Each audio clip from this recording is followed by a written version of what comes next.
तरफ ले जा रहे हैं, जिसमें कि अंग्रेजी और शिष्टाचार कुछ डिफरेंट में भाषा सीखने के साथ बहुत ज़रूरी है। अब अंग्रेजी में व्यवहार की तहजीब का ध्यान रखते हुए बार बार कुछ विशेष नर्म शब्दों का प्रयोग उनकी बातचीत का ज़रूरी हिस्सा है। उनका हर बात को कहने का एक विशेष तरीका है, जो कि आप इन शब्दों का इस्तेमाल करने और कुछ ज़रूरी बातों की जानकारी इस बात में हम आपको, जैसे कि हिंदी भाषा की तरह अंग्रेजी में बात के नाम के साथ साथ जी लगाने की रिवाज है, और अंग्रेजी में इससे आप या वे जैसे आदर सूचक शब्दों का प्रयोग किया जाता है। उससे मैं के लिए हम कहने की प्रथा है, और इसलिए हिंदी भाषी लोगों को यह कहते हुए सुना गया होगा कि अंग्रेजी एक रूखी भाषा है, क्योंकि इसमें अपने बड़े शब्दों में भी बातचीत करते हुए यू शब्द का प्रयोग किया जाता है, लेकिन वास्तव में ऐसी बात नहीं है। हालांकि भाषा में आप और वे शब्द नहीं हैं, पर अंग्रेजी में बात पर शिष्टाचार जताने की प्रथा सच्ची, स्वाभाविक और अंग्रेजी सीखने के लिए इस बात को हमेशा ध्यान रखिए। अंग्रेजी में इन शब्दों को मन में दोहराइए, और इन शब्दों की पूरी अंग्रेज जाति का शिष्टाचार समाया हुआ है। ये अंग्रेजी भाषा के बड़े महत्वपूर्ण शब्द हैं, जैसे कि please, thanks, welcome, kindly, allow me, after you, sorry, and me, pardon, that's, it is all right, it is my pleasure.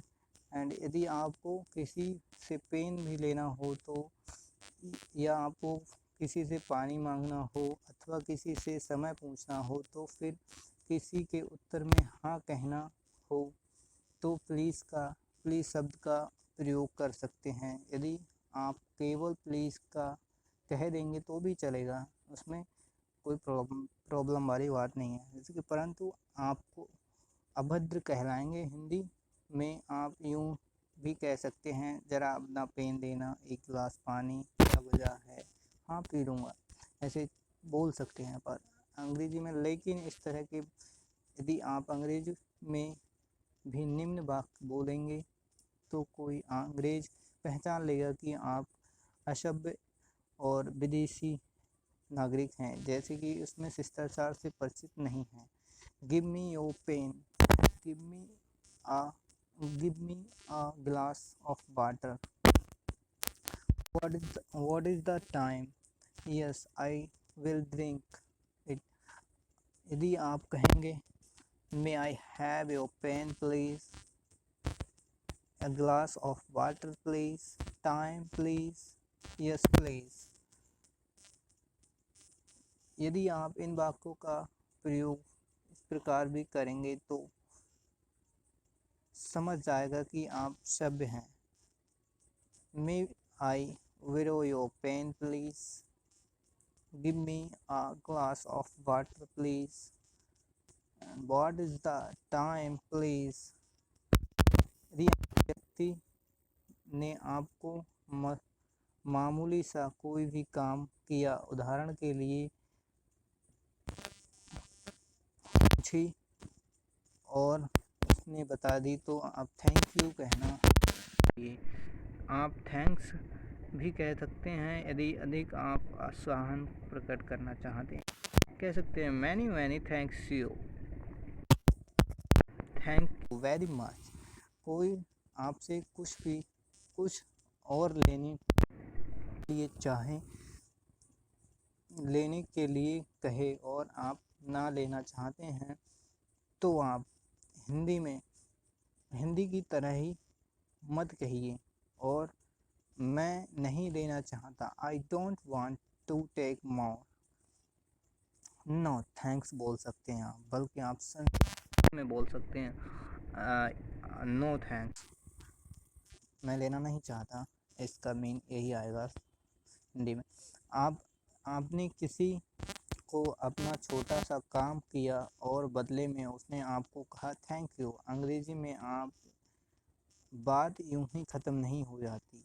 यदि आप थैंक्स सुनकर चुप रह जाएंगे तो आप अभद्र या घमंडी कहलाएंगे। इस पर आपको कहना पड़ेगा it is all right, okay, no mention, कोई बात नहीं, it is fine and my pleasure, इसमें मेरी खुशी है। Welcome you you welcome. ऐसी तकलीफ फिर दें, ऐसे मतलब आपको लगे, उसको लगेगा ये आपके सहायता के लिए दोबारा भी उपलब्ध रहेगा, ऐसा है। वस्तु मांगी तो आप कह देना चाहते हैं, यदि आप कहेंगे ले लीजिए, it is okay, yes, you are welcome, with great pleasure. और सेक्शन में आप कह सकते हैं यदि आपसे किसी छोटी सी सेवा की सहायता करने के लिए कहा जाए तो अंग्रेजी में आप कहने का तरीका जान सकते हैं। जैसे उदाहरण के लिए किसी महिला की गोद में बच्चा लेने या किसी वृद्ध का थैला उठाने में पेशकश करने की यूं ही कहें allow me, may I help you, अर्थात मुझे अवसर दें, अर्थात मैं आपकी मदद कर दूंगा या सहायता कर सकता हूँ। किसी शो में प्रदर्शनी ने बहुत अच्छा आप प्रदर्शनी में यदि आप बहुत सेल्समैन हैं तो गाइड हो तो विजिटर्स और ग्राहकों के लिए मैं आई हेल्प यू कहकर ये अपने ओर आकर्षित कर सकते हैं। किसी महिला या किसी वृद्ध को रास्ता देते समय आप कह देते हैं पहले आप, जबकि आप बातचीत में आप फर्स्ट यू यूं ही नहीं कहेंगे, अंग्रेजी में कहेंगे आफ्टर यू। अंग्रेजी में बात बात पर खेद प्रकट करने के रिवाज है।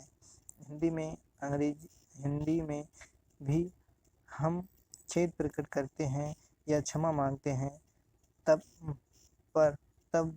जब हम वस्तुतः कोई बड़ी भूल हो जाए या फिर हम किसी से समय लेकर किसी समय पर नहीं पहुँचे तो खेद प्रकट करते हैं और यह कह लेकर उस दिन बिल्कुल ना पहुँचे तो आप इस अपराध के लिए क्षमा मांगते हैं। और अंग्रेजी में छोटी छोटी बातों में सॉरी या एक्सक्यूज में पॉर्डन शब्दों का प्रयोग होता है, जैसे कि आप भी कर सकते हैं।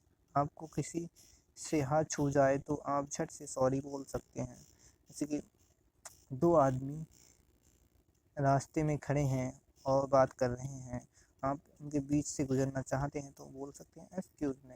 इस तरह से आप बीच से उठकर आपको किसी काम थोड़ी सी देर के लिए कहीं के लिए जाना हो तो आप बिना किसी कहे नहीं उठेंगे, बल्कि एक्सक्यूज में किसी व्यक्ति का ध्यान अपनी ओर आकर्षित करने के लिए एक्सक्यूज में कहकर अपनी बात कह सकते हैं।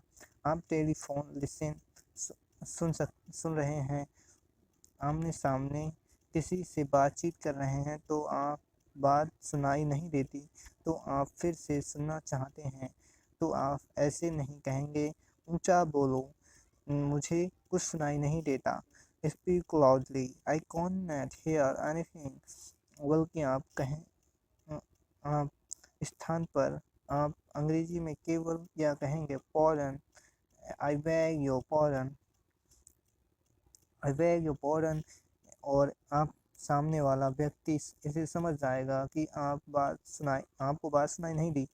कोई कमरे में बैठा है और आपने उस मकान में उससे मिलने गए हैं तो बिना सूचना दिए या आज्ञा लिए आप अंदर दाखिल नहीं होना चाहिए, बल्कि अंग्रेजी में आप इस आशय वाक्य का कहेंगे मे आई कम in please, may I come in please, मैं अंदर आ सकता हूँ, और वह पलट कर कहेगा yes please come in, with great pleasure of course. ऐसी है औपचारिकता औपचारिकता औपचारिकता अथवा शिष्टाचार से पूर्ण अंग्रेजी भाषा अपने वाक्य बनाते समय इस भाषा की रीति को सदा याद रखना चाहिए। कुछ वाक्य शिष्टाचार के कुछ वाक्य हैं, जैसे कि आप देख सकते हैं इसमें, मैंने मिलने का समय दिया परंतु मैं नहीं आ सका, मुझे माफ़ कीजिए। आई am sorry I couldn't make it is that day. मैं ठीक समय पर नहीं आ सका, इसलिए मैं आपसे माफ़ी मांगता हूँ। I am sorry I couldn't make it is in time. माफ़ कीजिए, मुझे थोड़ी सी देर हो गई। I am sorry I got a little late. मेरी ओर से माफ़ी मांग लीजिए, प्लीज़ कौन बी माई अपोलॉजी। ऐसी गलती से हो गया, माफ़ कीजिए। It is was by mistake, please excuse me. मुझे बड़ा दुख है। आई am sorry, very sorry, I am very sorry. माफ़ कीजिए, मैंने आपके काम में बाधा डाली। Sorry I have disturb you. माफ़ कीजिए, आई बैग पॉर्डन। इस तरह के आप बात को बोल सकते हैं। आपको कंटेंट अच्छा लगे तो आप इस कंटेंट को लाइक कर सकते हैं, जैसे कि आपको, और इसके लिए फॉलो और सब्सक्राइब भी कर सकते हैं, जैसे कि आपको ये अच्छा लगे कंटेंट। तो इसमें हम आपको 0 से high level English speaking course कराने जा रहे हैं, जिसमें कि आप देख सकते हैं और इन वीडियो से देख करके आप अच्छी इंग्लिश बोलना सीख सकते हैं। Thank you.